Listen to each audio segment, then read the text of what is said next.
നടൻ കലാഭവൻ നവാസിന്റെ മരണവാർത്ത കേട്ടറിഞ്ഞവരിൽ എത്ര പേർക്ക് അത് ഉൾക്കൊള്ളാൻ സാധിച്ചു എന്ന ചോദ്യം വളരെ പ്രസക്തമാണ്. കാരണം അത്രമേൽ നമ്മളെ ഞെട്ടിപ്പിച്ചു കളഞ്ഞ ഒരു മരണം തന്നെയായിരുന്നു നവാസിന്റേത്. ഭാര്യ നടി രഹാനയ്ക്കും 3 മക്കൾക്കുമൊപ്പം സന്തോഷത്തോടുകൂടി കഴിഞ്ഞു വരവെയാണ് നവാസിനെ പൊടുന്നനെ മരണം തട്ടിയെടുക്കുന്നത്. ഹോട്ടൽ മുറിയുടെ വാതിലിനോട് ചേർന്നാണ് നവാസ് വീണ് കിടന്നിരുന്നത്. നെഞ്ചുവേദന വന്ന ഹോട്ടൽ മുറിക്ക് പുറത്തേക്കിറങ്ങി ആരുടെയെങ്കിലും സഹായം തേടാൻ ശ്രമിക്കുന്നതിനിടെ നവാസ് കുഴഞ്ഞു വീണതായിരിക്കാനാണ് സാധ്യത. മുറിയുടെ വാതിൽ ഉള്ളിൽ നിന്നും ലോക്ക് ചെയ്തിരുന്നില്ല. വീഴ്ചയുടെ ആഘാതത്തിനിടയിൽ നവാസിന്റെ തലയിൽ മുറിവുള്ളതായി പോസ്റ്റ്മോർട്ടത്തിൽ കണ്ടെത്തിയിട്ടുണ്ട്. ഇതിനിടെ നവാസിന് ഷൂട്ടിംഗ് സെറ്റിൽ വെച്ചും നെഞ്ചുവേദന അനുഭവപ്പെട്ടിരുന്നതായി നടൻ വിനോദ് കോവൂർ പ്രതികരിച്ചു. നെഞ്ചുവേദനയുണ്ടായ സമയത്ത് ഡോക്ടറെ ഇദ്ദേഹം വിളിച്ചിരുന്നുവെങ്കിലും ഷൂട്ടിംഗ് മുടക്കേണ്ട എന്ന് കരുതി മുന്നോട്ട് പോവുകയായിരുന്നുവെന്നും ഇദ്ദേഹം പറയുന്നു.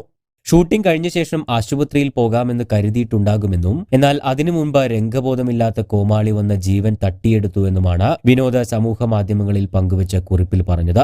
അതേസമയം നവാസിന്റെ മരണം ഹൃദയാഘാതം മൂലമാണ് എന്ന് തന്നെയാണ് പോസ്റ്റ്മോർട്ടത്തിലെ സ്ഥിരീകരണം. നവാസിന് വെള്ളിയാഴ്ച രാത്രി 8 മണിയോടെ ഹൃദയാഘാതമുണ്ടായി എന്നാണ് പോസ്റ്റ്മോർട്ടത്തിലെ സൂചന.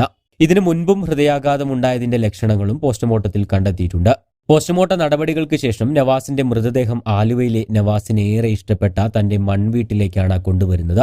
നഗരത്തിന്റെ ബഹളത്തിൽ നിന്നും മാറി സ്വസ്ഥതയുള്ള ഒരു സ്ഥലത്ത് താമസിക്കണമെന്ന ആഗ്രഹത്തിന്റെ പേരിലാണ് ഇദ്ദേഹം ആലുവ 4 മൈലിൽ വർഷങ്ങൾക്ക് മുൻപ് 80 സെന്റ് സ്ഥലം വാങ്ങി അതിന്റെ നടുക്ക് ഒരു വീട് വയ്ക്കുന്നത്.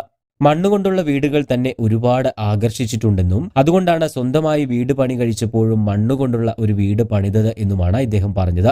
കേരളത്തിന്റെ തനിമ നിറയുന്ന തരത്തിലുള്ള ഒറ്റനില വീടാണ് ഇദ്ദേഹം ഇവിടെ പണി കഴിപ്പിച്ചിട്ടുള്ളത്. പശിമയുള്ള മണ്ണും കുമ്മായവുമൊക്കെ ചേർത്തുള്ള ഭിത്തികളും കാവി വിരിച്ച നിലവുമെല്ലാമുള്ള ഒരു സുന്ദരമായ ഭവനം. കൂടാതെ കൃഷിയെയും ഒരുപാട് ഇഷ്ടപ്പെട്ടിരുന്ന ആളായിരുന്നു നവാസ്. കഴിഞ്ഞ ദിവസവും ഷൂട്ടിംഗ് തിരക്കുകളെല്ലാം കഴിഞ്ഞ് തന്റെ വീട്ടിലേക്ക് എത്താനുള്ള തിടുക്കത്തിലായിരുന്നു നവാസ്. എന്നാൽ അതിനിടയിലാണ് ഇദ്ദേഹത്തെ തേടി മരണമെത്തിയത്.